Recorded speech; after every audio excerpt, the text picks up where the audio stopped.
कुलकर्णी साहब के पास जा रहा हूं। कुलकर्णी साहब, यूं दूसरों के मुल्कों में जाकर धंधे के बहाने आप वहां जासूसी कर रहे हैं, ये तो पूरी दुनिया में कर रहा होगा, फिर वो भारत क्या?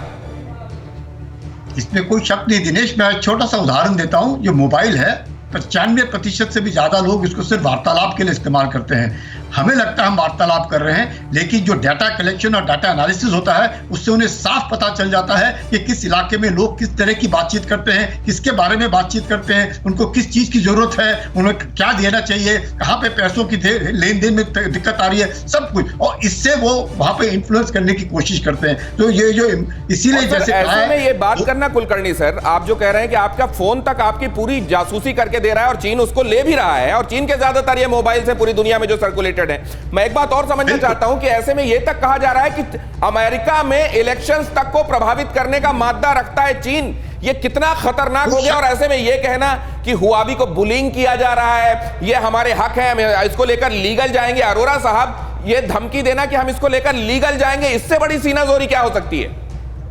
मैंने बताया ना कि ये इनकी स्ट्रेटजी है, चाहे वो मीडिया वॉरफेयर हो, लीगल वॉरफेयर हो, आप ही की कमजोरियां आप ही के देश में इस्तेमाल करना, ये नहीं दिखाना कि हमारी क्या कमजोरियां हैं। और ये जो आपने बताया, आपको ये भी मालूम होगा कि अमेरिका में चाइनीज मीडिया को फॉरेन मिशंस घोषित कर दिया गया है, क्योंकि वो इतना प्रोपेगेंडा कर रहे थे, जैसे कि China central television, China news service और ग्लोबल टाइम्स, पीपल्स डेली, और अब उसमें जोड़ दिया गया है China distribution corporation, global television network. ये सब को फॉरेन मिशन के माफिक सर, ये तो पूरे इंस्टीट्यूट यानी कह रहे थे, आप ही बता रहे थे, इनको तो लगता है कन्फ्यूशियस इंस्टीट्यूट टाइप के या दूसरे इंस्टीट्यूशन जो पढ़ाई करा रहे हैं, जहां टीचर्स हैं, स्टूडेंट है, कोई चाइनीज आए उसको तो आप मिशन ही लेकर चलें। और ये कितने दुर्भाग्य की बात है जीजी द्विवेदी साहब कि वहां का कोई दूसरा काम करने भी आता है तो जासूसी करके खबर वहां पहुंचाता है, और हमारे यहां काम करने वाले कई लोग हम ऐसे सुनते हैं जो किसी हनी ट्रैप में फंसकर या किसी और में फंसकर यहां की इंफॉर्मेशन यहां का रहने वाला बाहर पहुंचा रहा है। बिल्कुल ठीक बात है दिनेश, जैसे कि आपने बताया उनके एम्बेसडर ये यहाँ भारत में काफी लेख लिखते हैं, क्योंकि हमारा ओपन मीडिया है और इनके लेख छपते भी हैं।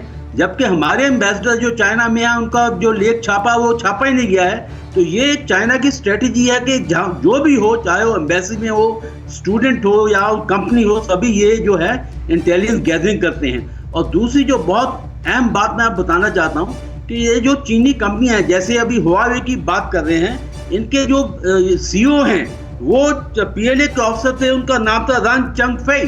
तो बहुत सी पीएलए ऑफिसर हैं जो कंपनियों को हेड कर रहे हैं। और जब मैं चाइना में था तो बहुत सी कंपनियां जो पीएलए चला रही थी उनको निलंबित किया गया, वो प्राइवेट कंपनी बनी, पर उनकी एडमिनिस्ट्रेशन, उनकी जो पूरी जो ओवरऑल जो उनकी एडमिनिस्ट्रेशन है या उनके जो ऑफिसर्स हैं वो सारे पीएलए के हैं। तो इसलिए हमें बहुत ही सतर्क रहना है, क्योंकि हमें बहुत सतर्क रहना चाहिए। आप देखें कहीं पर पार्सल पहुंच रहे हैं जिसमें कुछ लिखा हुआ नहीं है और उनके घर में सामान पहुंच रहा है, चीन से भेजा गया पार्सल, इसमें न जाने क्या है।